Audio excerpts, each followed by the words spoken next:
জয় যিশু। গীত সংহিতা 91 অধ্যায়। যে ব্যক্তি পরের অন্তরালে থাকে সে সর্বশক্তিমানের ছায়াতে বসতি করে। আমি সদা প্রভুর বিষয়ে বলিব, তিনি আমার আশ্রয়, আমার দুর্গ, আমার ঈশ্বর, আমি তাহাতে নির্ভর করিব। হ্যাঁ, তিনি তোমাকে ব্যাধের ফাঁদ হইতে ও সর্বনাশক মারি হইতে রক্ষা করিবে। তিনি আপন পালকে তোমাকে আবৃত করিবে। তাহার পক্ষের নিচে তুমি আশ্রয় পাইবে। তাহার সত্য ঢাল ও তনুত্রাণ স্বরূপ।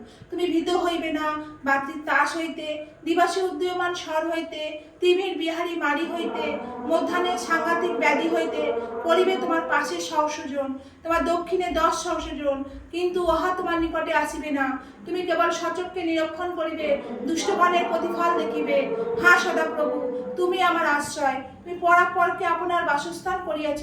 তোমার কোনো বিপদ ঘটিবে না, কোনো উৎপাত তোমার তামুর নিকটে আসিবে না। কারণ তিনি আপন দূতগণকে তোমার বিষয়ে আজ্ঞা দিবে, যেন তারা তোমার সমস্ত পথে তোমাকে রক্ষা করে। তারা তোমাকে হস্তে করিয়া তুলিয়া লইবে, পাছে তোমার চরণের প্রস্তারে আঘাত লাগে। তুমি সিংহ সর্বপ্রভু পা দিবে, তুমি যুব সিংহ নাককে পদতলে দলিবে। সে আমাতে আসক্ত, তজন্য আমি তাহাকে বাঁচাইব। আমি তাহাকে উচ্চ স্থাপন করিব, কারণ সে আমার নাম জ্ঞাত হইয়াছে। সে আমাকে ডাকিবে, আমি তাহাকে উত্তর দিব। আমি সংকটে তিনি তার সঙ্গে থাকিব। আমি তাহাকে উদ্ধার করিব, গৌরবান্বিত করিব। আমি দীর্ঘ আয়ু দিয়া তাকে তৃপ্ত করিব। আমার পরিত্রাণ তাহাকে দেখাইব। আমেন।